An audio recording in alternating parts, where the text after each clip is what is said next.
हे जगत जननी माँ दुर्गा, आप आदि शक्ति, करुणा और संहार की अधिष्ठात्री देवी हैं।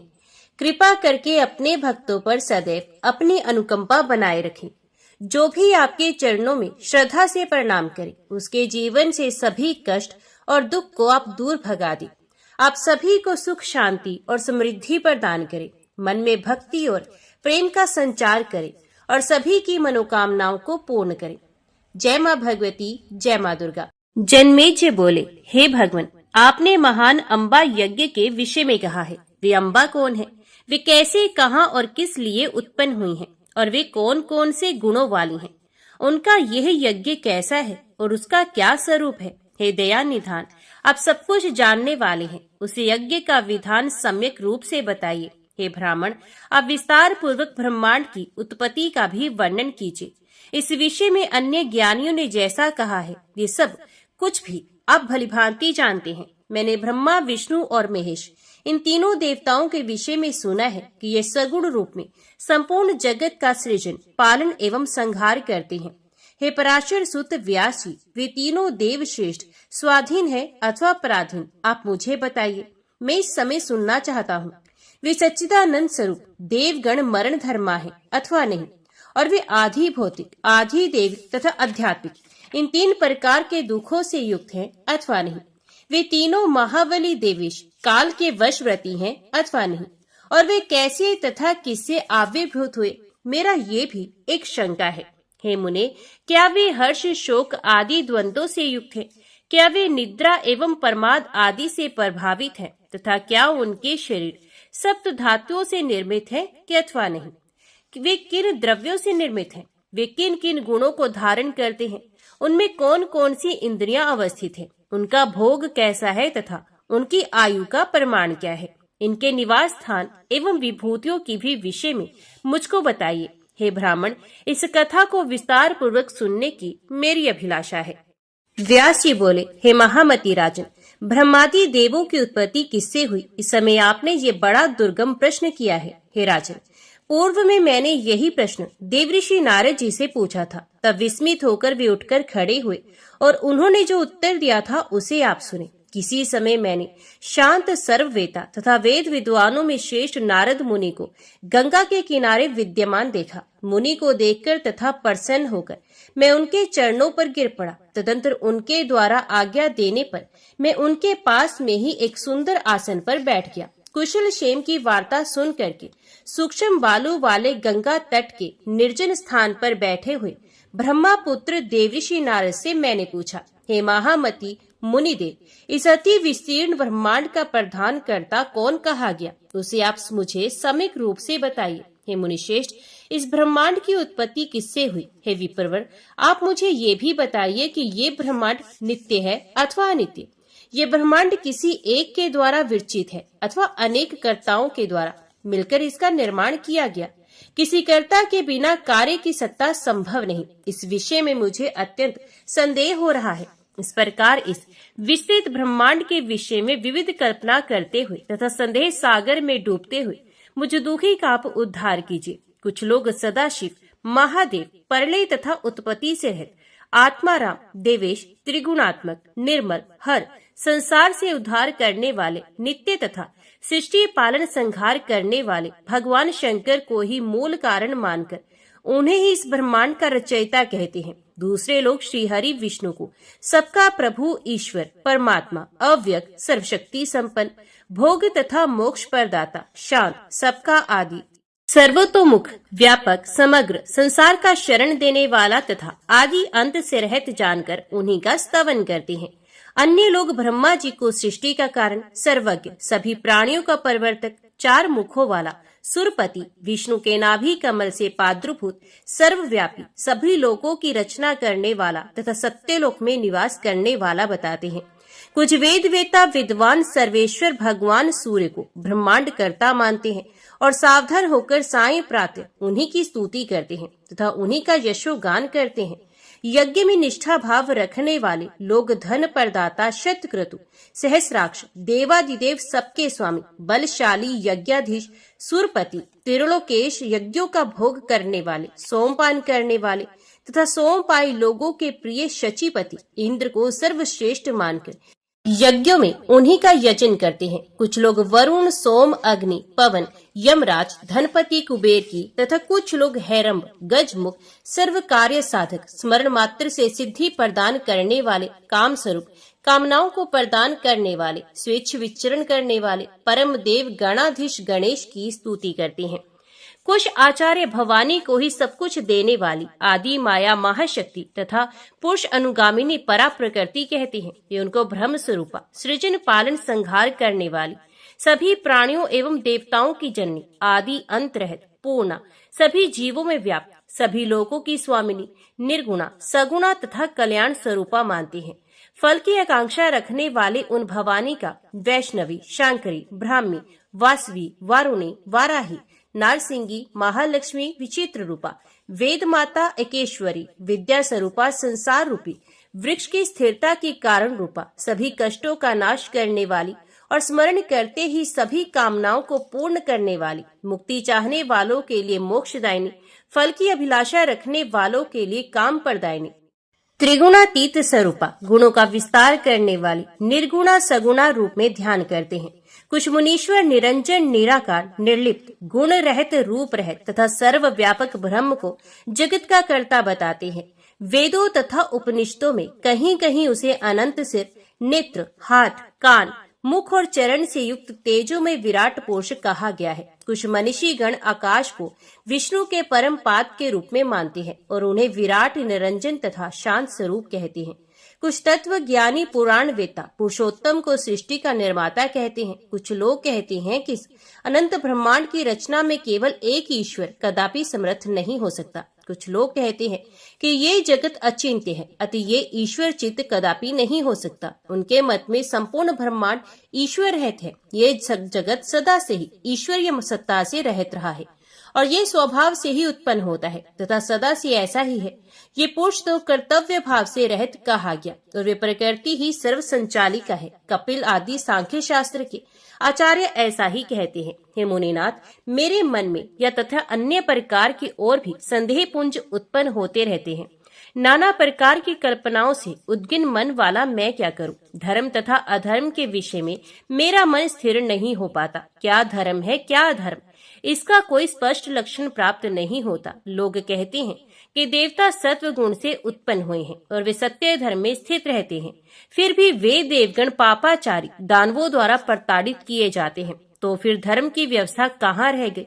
धर्मनिष्ठ और सदाचारी मेरे वंशज पांडव भी नाना प्रकार के कष्ट सहने को विवश हुए। ऐसी स्थिति में धर्म की क्या मर्यादा रह गई? अतः हे तात, इस संशय में पड़ा हुआ मेरा मन अतीव चंचल रहता है।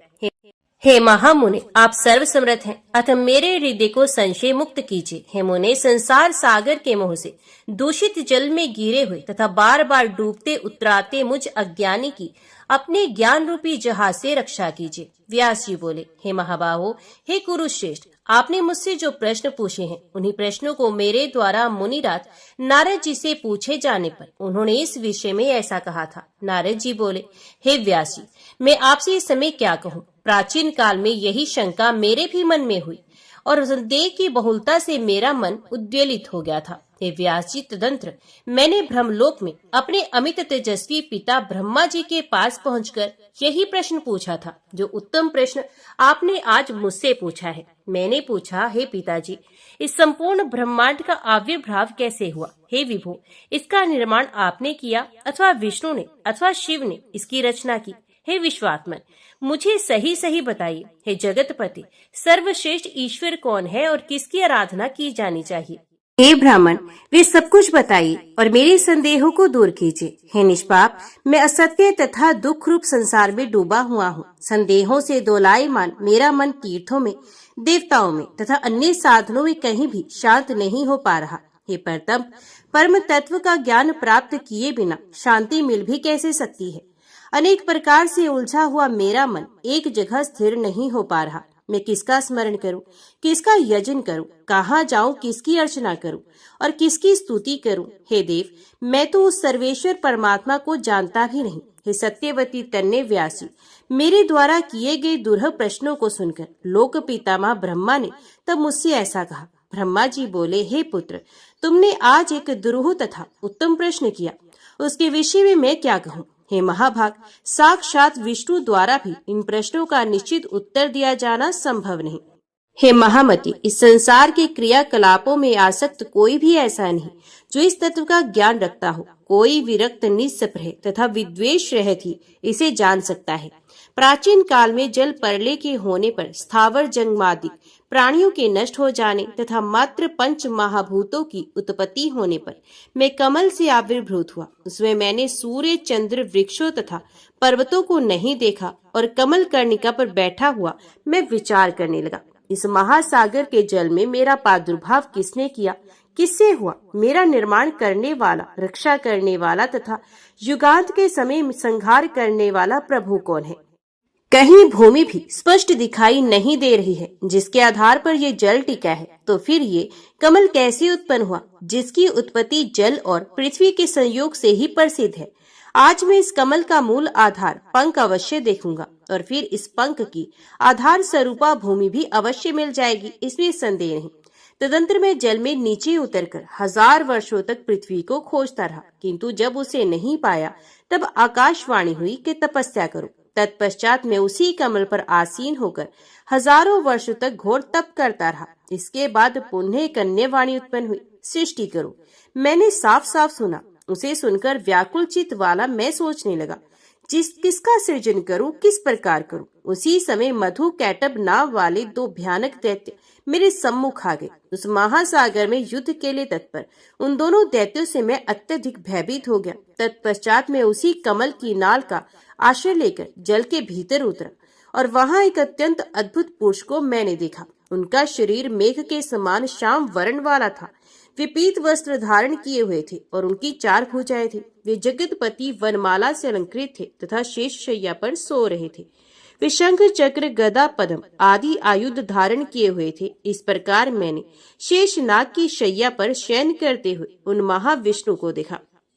हे नारद जी, योग निद्रा के वशीभूत होने के कारण निष्पन्द पड़े उन भगवान अच्युत को शेषनाग के ऊपर सोया हुआ देखकर मुझे अद्भुत चिंता हुई और मैं सोचने लगा कि अब क्या करूं। तब मैंने निद्रा स्वरूपा भगवती का स्मरण किया और मैं उनकी स्तुति करने लगा। मेरी स्तुति से वे कल्याणी भगवती विष्णु भगवान के शरीर से निकलकर आकाश में विराजमान हुई। उस समय दिव्य आभूषणों से अलंकृत वे भगवती कल्पनाओं से परे विग्रह वाली प्रतीत हो रही थी। इस प्रकार विष्णु का शरीर तत्काल छोड़कर जब वे आकाश में विराजित हो गए तब उनके द्वारा मुक्त किए गए अनंतात्मा वे जनार्दन उठकर खड़े हो गए। तत्पश्चात उन्होंने 5000 वर्षों तक उन दैत्यों के साथ घोर युद्ध किया। पुनः उन महामाया भगवती के दृष्टिपात से मोहित किए गए उन दोनों दैत्यों को भगवान विष्णु ने मार दिया। अपनी जांघों को विस्तृत करके भगवान विष्णु ने उसी पर उन दोनों का वध किया।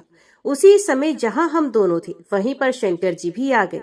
तब हम तीनों ने गगन मंडल में विराजमान उन मनोहर देवी को देखा। हम लोगों के द्वारा उन परम शक्ति की स्तुति किए जाने पर अपनी पवित्र कृपा दृष्टि से हम लोगों को प्रसन्न करके उन्होंने वहां स्थित हम लोगों से कहा, हे ब्रह्मा, हे विष्णु, हे महेश, अब आप लोग सृष्टि पालन एवं संहार के अपने अपने कार्य परमाद रहित होकर कीजिए। अब आप लोग अपना अपना निवास बनाकर निर्भीकता पूर्वक रहे, क्योंकि उन दोनों महादैत्यों का संहार हो गया है।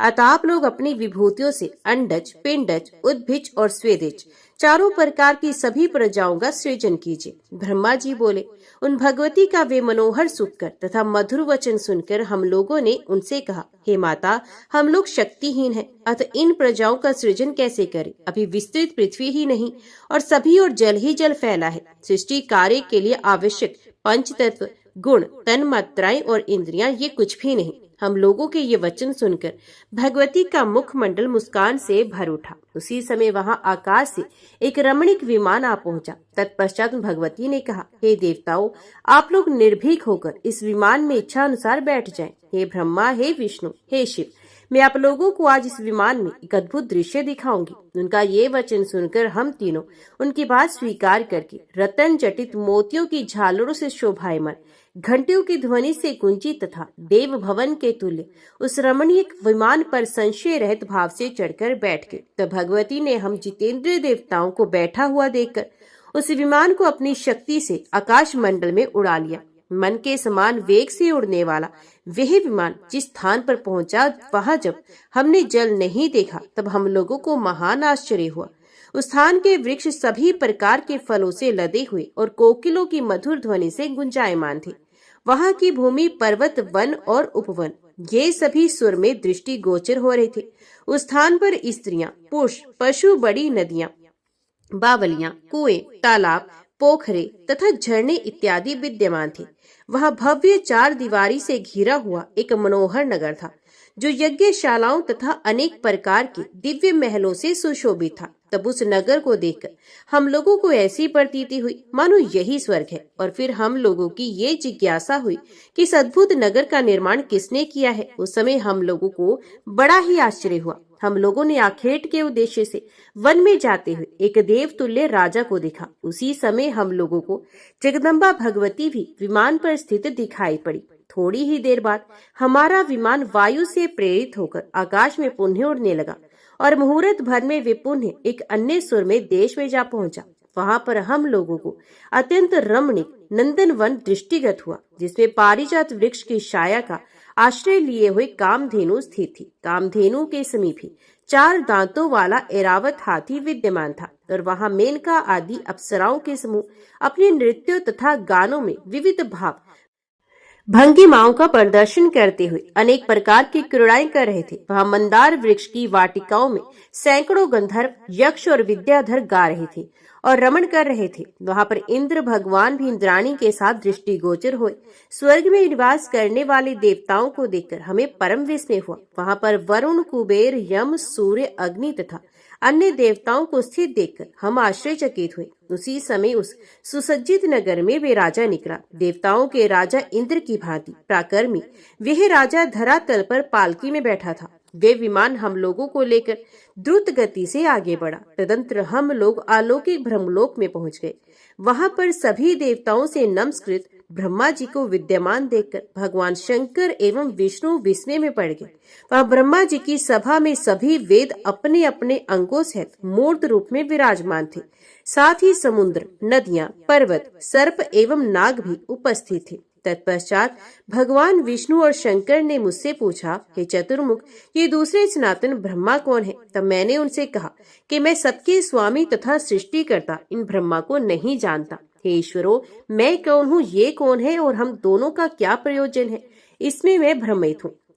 थोड़ी ही देर में वह विमान पुनः मन के सदृश वेग से आगे की ओर बढ़ा। तत्पश्चात वह विमान यक्ष गणों से सुशोभित मंदार वृक्ष की वाटिकाओं के कारण अति सुर में शुक और कोयलों की मधुर ध्वनि से गुंजित, वीणा और मृदंग आदि वाद्य यंत्रों की मधुर ध्वनि से निनादित, सुखदायक तथा मंगलकारी कैलाश शिखर पर पहुंचा। उस शिखर पर जब वे विमान पहुंचा, उसी समय वृषभ पर आरूढ़ 5 मुख 10 भुजाओं वाले, मस्तक पर अर्धचंद्र धारण किए हुए भगवान शंकर अपने दिव्य भवन से बाहर निकले। उस समय वे व्याघ्र चर्म पहने हुए तथा गज चर्म ओढ़े हुए थे। महाबली गजानन तथा षडानन उनके अंग रक्षक के रूप में विद्यमान थे। भगवान शंकर के साथ चल रहे उनके दोनों पुत्र अति सुशोभित हो रहे थे। नंदी आदि सभी प्रधान शिवगण जय घोष करते हुए भगवान शिव के पीछे पीछे चल रहे थे। हे नारद, वहां अन्य लोगों तथा शंकर को मातृकाओं सहित देखकर हम लोग विस्मय में पड़ गए और हे मुने, मैं संशयग्रस्त हो गया। थोड़ी ही देर में वह विमान उस कैलाश शिखर से वायु गति से लक्ष्मीकांत भगवान विष्णु के वैकुंठ लोक में जा पहुंचा। हे पुत्र, मैंने वहां अद्भुत विभूतियां देखी। उस अति रमणीक नगर को देखकर भगवान विष्णु विस्मय में पड़ गए। उसी समय कमल लोचन भगवान विष्णु अपने भवन से बाहर निकले। उनका वर्ण अलसी के पुष्प की भांति श्याम था। वे पीताम्बर धारण किए थे। उनकी 4 भुजाएं थी। वे पक्षी राज गरुड़ पर आरूढ़ थे और दिव्य अलंकारों से विभूषित थे। भगवती लक्ष्मी उन्हें शुभ चंवर डुला रही थी। उन सनातन भगवान विष्णु जी को देखकर हम सभी को महान आश्चर्य हुआ। तदंतर परस्पर एक दूसरे को देखते हुए हम लोग अपने अपने श्रेष्ठ आसनों पर बैठे रहे। इसके बाद वह विमान वायु सदृश द्रुत गति से पुनः चल पड़ा। कुछ ही क्षणों में वह विमान मधुर जल वाले, ऊंची ऊंची लहरों वाले, नानाविध जल जंतुओं से युक्त तथा चंचल तरंगों से शोभायमान अमृत सागर के तट पर पहुंच गया। उस सागर के तट पर विभिन्न पंक्तियों से नाना प्रकार के विचित्र रंगों वाले मंदार एवं पारिजात आदि वृक्ष शोभायमान थे। वहाँ मोतियों की झालरें तथा अनेक प्रकार के पुष्पहार शोभा में वृद्धि कर रहे थे। समुद्र के सभी ओर अशोक, मोलसिरी, कुर्बक आदि वृक्ष विद्यमान थे। उसके चारों ओर चित्त आकर्षक केतकी तथा चंपक पुष्पों की वाटिकाएं थी, जो कोयलों की मधुर ध्वनियों से गूंजी तथा नाना प्रकार की दिव्य सुगंधि से परिपूर्ण थी। उस स्थल पर भोरे गुंजार कर रहे थे। इस प्रकार वहां का दृश्य परम अद्भुत था। उस द्वीप में हम लोगों ने दूर से ही विमान पर बैठे बैठे शिवजी के आकार वाला एक मनोहर तथा अत्यंत अद्भुत पलंग देखा, जो रत्न मालाओं से जड़ा हुआ था और नाना प्रकार के रत्नों से विभूषित था। उस पलंग पर अनेक प्रकार के रंगों वाली आकर्षक चादरें बिछी थी, जिससे वे पलंग इंद्रधनुष के समान सुशोभित हो रहा था। उस भव्य पलंग पर एक दिव्यांगना बैठी थी। उस देवी ने रक्त पुष्पों की माला तथा रक्तांबर धारण किया था। उसने अपने शरीर में लाल चंदन का लेप कर रखा था। लालिमा पूर्ण नेत्रों वाली वह देवी असंख्य विद्युत की कांति से सुशोभित हो रही थी। सुंदर मुख वाली रक्तिम अधर से सुशोभित, लक्ष्मी से करोड़ों गुना अधिक सौंदर्यशालिनी वे स्त्री अपनी कांति से सूर्य मंडल की दीप्ति को भी मानो तिरस्कृत कर रही थी। वर, पाश, अंकुश और अभय मुद्रा को धारण करने वाली तथा मधुर मुस्कान युक्त वे भगवती भुवनेश्वरी हमें दृष्टिगोचर हुई, जिन्हें पहले कभी नहीं देखा गया था। हिंकार बीज मंत्र का जप करने वाले पक्षियों का समुदाय उनकी सेवा में निरंतर रत था। नव यौवन से संपन्न तथा अरुण आभा वाली वे कुमारी साक्षात करुणा की मूर्ति थी। वे सभी प्रकार के श्रृंगार एवं परिधानों से सुसज्जित थी। उनके मुखार विंद पर मंद मुस्कान विराजमान थी। उनके उन्नत वक्षस्थल कमल की कलियों से भी बढ़कर शोभायमान हो रहे थे। नानाविध मणियों से जटित आभूषणों से वे अलंकृत थी। स्वर्ण निर्मित कंकण, केयूर और मुकुट आदि से वे सुशोभित थी। स्वर्ण निर्मित श्री चक्राकार कर्ण फूल से सुशोभित उनका मुखारविंद अतीव दीप्तिमान था। उनकी सखियों का समुदाय उनके नामों का सतत जप कर रहा था और अन्य सखियां उन भुवनेश्वरी महेश्वरी की अनवरत स्तुति कर रही थी। हरलेखा आदि देव कन्याओं तथा अनंग कुसुमा आदि देवियों से वे घिरी हुई थी। वे षटकोण के मध्य में यंत्र राज के ऊपर विराजमान थी। उन भगवती को देखकर वहां स्थित हम सभी आश्चर्यचकित हो गए और कुछ देर तक वहीं ठहरे रहे। हम लोग ये नहीं जान पाए कि वे सुंदरी कौन है और उनका नाम क्या है। दूर से देखने पर वे भगवती हजार नेत्र, हजार मुख और हजार हाथों से युक्त अति सुंदर लग रही थी। इसमें तनिक भी संदेह नहीं। हे नारद, हम सोचने लगे कि ये ना तो अप्सरा, ना गंधर्वी, ना देवांगना ही दिखती है, तो फिर ये कौन हो सकती है। हम इसी संशय में पड़कर वहां खड़े रहे। तब उन सुंदर हास वाली देवी को देखकर भगवान विष्णु ने अपने अनुभव से मन में निश्चित करके हमसे कहा, ये साक्षात भगवती जगदम्बा हम सबकी कारण स्वरूपा है। यही महाविद्या, महामाया, पूर्णा तथा शाश्वत प्रकृति रूपा है। अल्प बुद्धि वाले, गंभीर आशय वाले इन भगवती को सम्यक रूप से नहीं जान सकते। केवल योग मार्ग से ही ये ज्ञेय है। ये देवी परमात्मा की इच्छा स्वरूपा तथा नित्य नित्य स्वरूपणी है। ये विश्वेश्वरी कल्याणी भगवती अल्प भाग्य वाले प्राणियों के लिए दुराध्य है। ये वेद जननी विशाल नयना जगदम्बा सबकी आदि स्वरूपा ईश्वरी है। ये भगवती परलय अवस्था में समग्र विश्व का सिंगार करके सभी प्राणियों के लिंग रूप शरीर को अपने शरीर में समाविष्ट करके विहार करती हैं। हे देवो, ये भगवती इस समय सर्वबीजमय देवी के रूप में विराजमान है। देखिए, इनके समीप करोड़ों विभूतियां क्रम से स्थित हैं। हे ब्रह्मा एवं शंकर जी, देखिए, दिव्य आभूषणों से अलंकृत तथा दिव्य गंध अनुलेप से युक्त ये सभी विभूतियां इन भगवती की सेवा में मनोयोग से संलग्न है। हम लोग धन्य, सौभाग्यशाली तथा कृत्य हैं, जो कि हमें इस समय यहाँ भगवती का साक्षात दर्शन प्राप्त हुआ। पूर्व काल में हम लोगों ने बड़े प्रयत्न से जो तपस्या की थी, उसी का ये उत्तम परिणाम है। अन्यथा भगवती हम लोगों को स्नेह पूर्वक दर्शन कैसे देती। जो उदार हृदय वाले पुण्य आत्मा तथा तपस्वी लोग हैं, वे ही इनके दर्शन प्राप्त करते हैं, किंतु विषयासक्त लोग इन कल्याणमयी भगवती के दर्शन से सर्वथा वंचित रहते हैं। यही मूल प्रकृति स्वरूपा भगवती परम पुरुष के सहयोग से ब्रह्मांड की रचना करके परमात्मा के समक्ष उसे उपस्थित करती हैं। हे देवो, ये पुरुष दृष्टा मात्र है और समस्त ब्रह्मांड तथा देवतागण दृश्य स्वरूप है। महामाया कल्याणमयी सर्वव्यापिनी सर्वेश्वरी ये भगवती ही इन सबका मूल कारण है। कहाँ मैं, कहाँ सभी देवता और कहाँ रंभा आदि देवांगनाएं। हम सभी इन भगवती की तुलना में उनके लंशांश के बराबर भी नहीं। ये ही वे महादेवी जगदम्बा हैं जिन्हें हम लोगों ने परले सागर में देखा था और जो बाल्यावस्था में मुझे प्रसन्नता पूर्वक पालने में झुला रही थी। उस समय मैं एक सुस्थिर तथा दृढ़ वट प्रतिरूपी पलंग पर सोया हुआ था और अपने पैर का अंगूठा अपने मुखारविंद में डालकर चूस रहा था। अत्यंत कोमल अंगों वाला मैं उस समय अनेक बाल सुलभ चेष्टाएं करता हुआ उसी वटपत्र के दोने में पड़े पड़े खेल रहा था। उस समय गाती हुई ये भगवती बाल भाव में स्थित मुझे झूला झुलाती थी। इन्हें देखकर मुझे सुनिश्चित ज्ञान हो गया है कि वे ही यहाँ विराजमान है। निश्चित रूप से ये भगवती मेरी जननी है। आप सुने, मुझे पूर्व अनुभव की स्मृति जग गई है जो मैं आपसे कहता हूँ। हे नारद, ऐसा कहकर जनार्दन भगवान विष्णु ने पुनः कहा। हम लोग बार बार प्रणाम करते हुए उनके पास चले। वे वरदायिनी महामाया हमें अवश्य वरदान देंगी, अतः निर्भय होकर हमें उनके चरणों के निकट चलकर उनकी स्तुति करनी चाहिए। यदि उनके द्वारपाल हमें वहां रोकेंगे तो हम लोग ध्यान पूर्वक वहीं बैठकर देवी की स्तुति करने लगेंगे। भगवान विष्णु के ऐसा कहने पर मैं तथा शिव हम दोनों प्रसन्नता से गदगद होकर शीघ्र उनके निकट जाने को उत्सुक हो गए। विष्णु से ठीक है, ऐसा कहकर हम तीनों शीघ्रता पूर्वक विमान से उतरकर मन ही मन अनेक तर्क वितर्क करते हुए भगवती के द्वार पर ज्यों ही पहुंचे त्यों ही द्वार पर स्थित हम सभी को देखकर मंद मुस्कान करके उन भगवती ने हम तीनों को स्त्री रूप में परिणित कर दिया।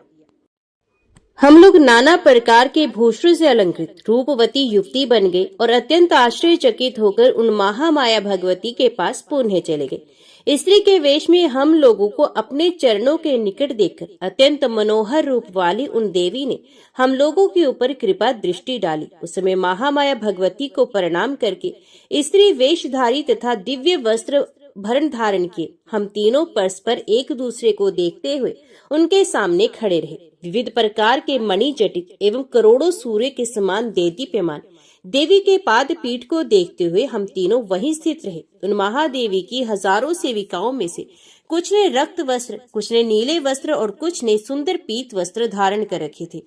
वहां उपस्थित सभी देवियां सुंदर स्वरूप की थी और विचित्र वस्त्र एवं आभूषणों से सुसज्जित थी।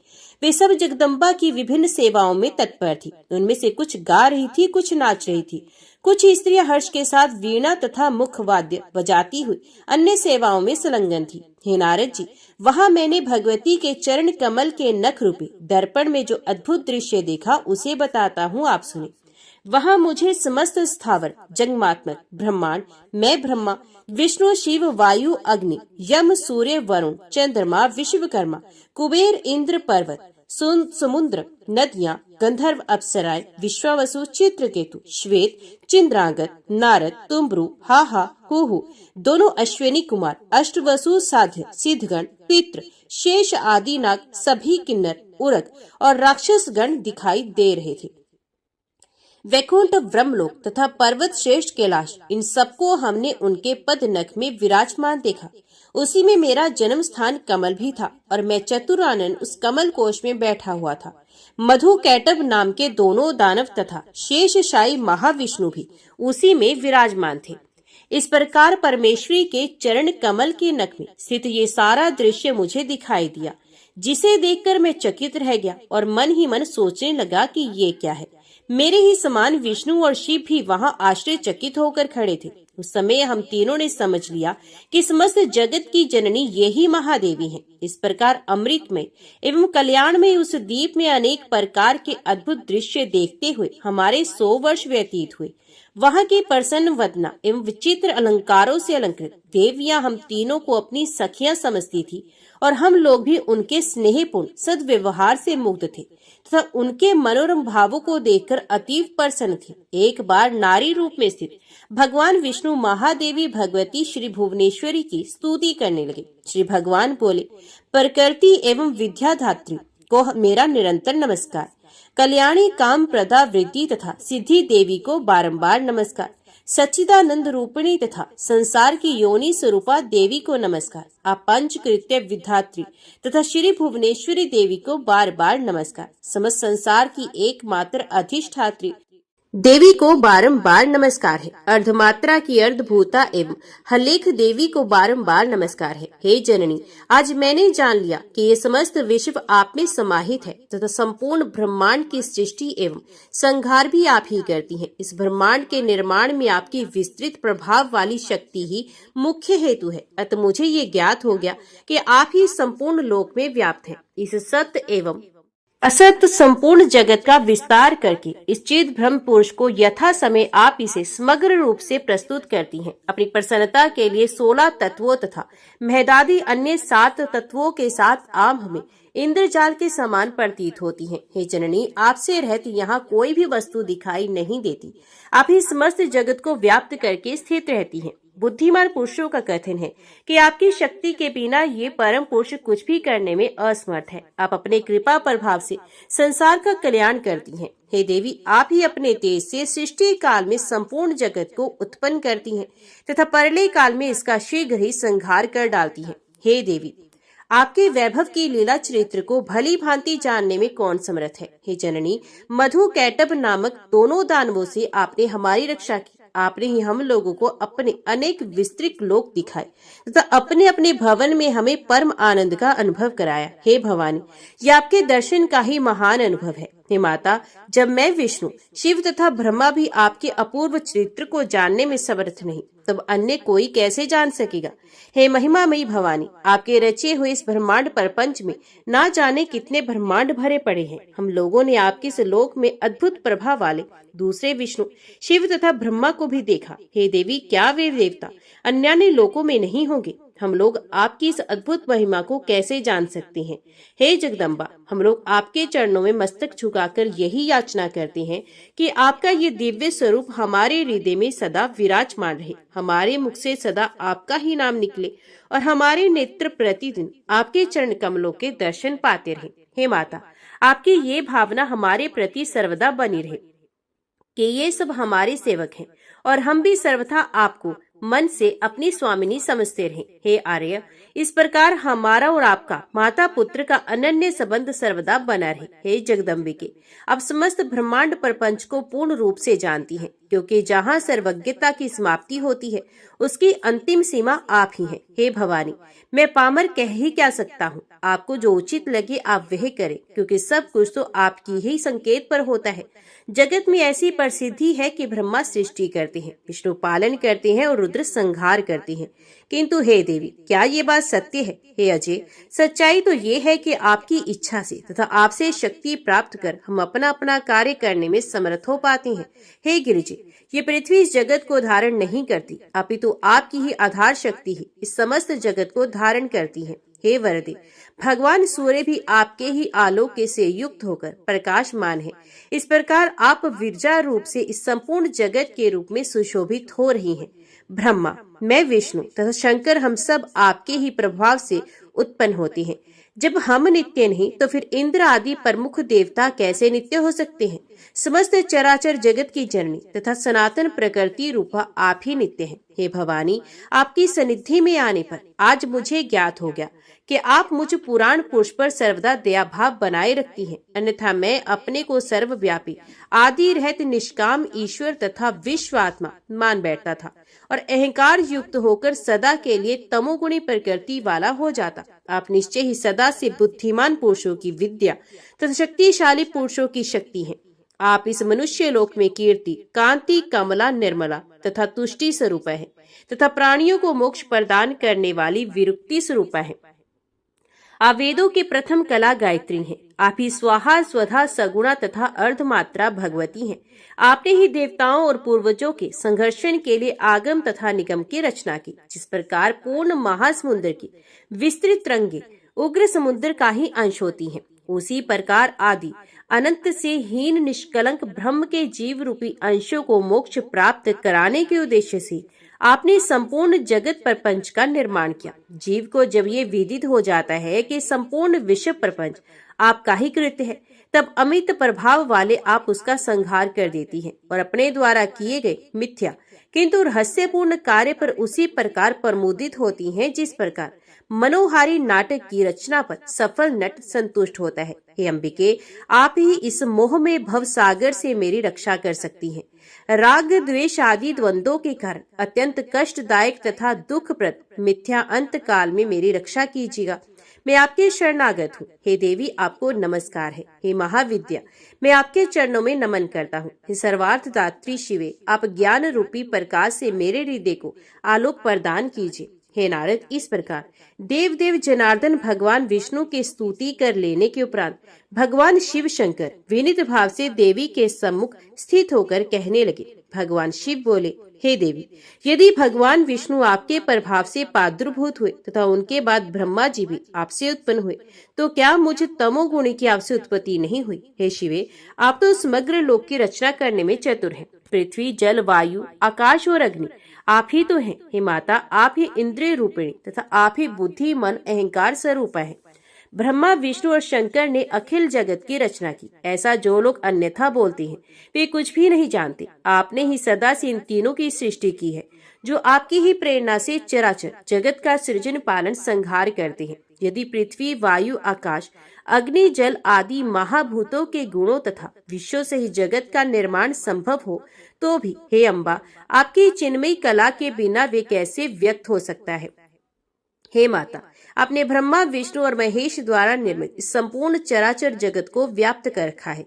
आप अनेक प्रकार के वेश धारण करके कुतूहल पूर्ण क्रीड़ाएं करती हुई स्वदेश विहार करती हैं और पुण्य शांत भी हो जाती हैं। हे अंबिके, जब मैं शिव, विष्णु और ब्रह्मा सृष्टि काल में इस ब्रह्मांड की रचना करने की इच्छा करते हैं, तब निश्चित ही आपके चरण कमलों का रजकण प्राप्त करके ही हम लोग अपने अपने कार्य करने में समर्थ होते हैं। हे अंबिके, यदि आप सदा दयालु चित्त वाली ना होती, तो मैं तमोगुण युक्त ब्रह्मा, रजोगुण संपन्न और विष्णु सत्व गुण युक्त कैसे बनती?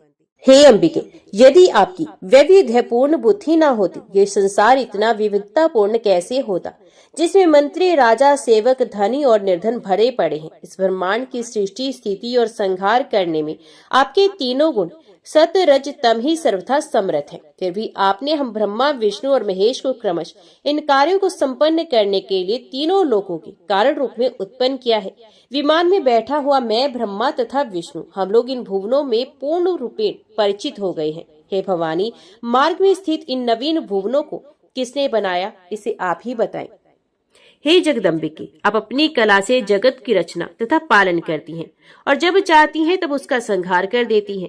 आप सदा अपने पति परम पुरुष को रमण कराती हैं। हे शिवे, आपकी इस लीला को हम नहीं जान सकते। हे जननी, नारी भाव को प्राप्त हम लोगों को सदा अपने चरण कमलों की सेवा करने का अवसर दें, क्योंकि कालांतर में पुण्य पुंस्तव प्राप्त होने पर आपके चरण कमलों से पृथक रहकर हम लोगों को वे प्रत्यक्ष सुख कहाँ प्राप्त होगा? हे अम्बा, हे शिवे, आपके चरण कमलों को त्याग कर ये नरदेह प्राप्त करके तीनों लोकों का स्वामित्व प्राप्त करके भी समस्त लोकों में कहीं भी रहने की मेरी रुचि नहीं, चाहे मुझे त्रिभुवन का स्वामी तभी क्यों न मिल जाए।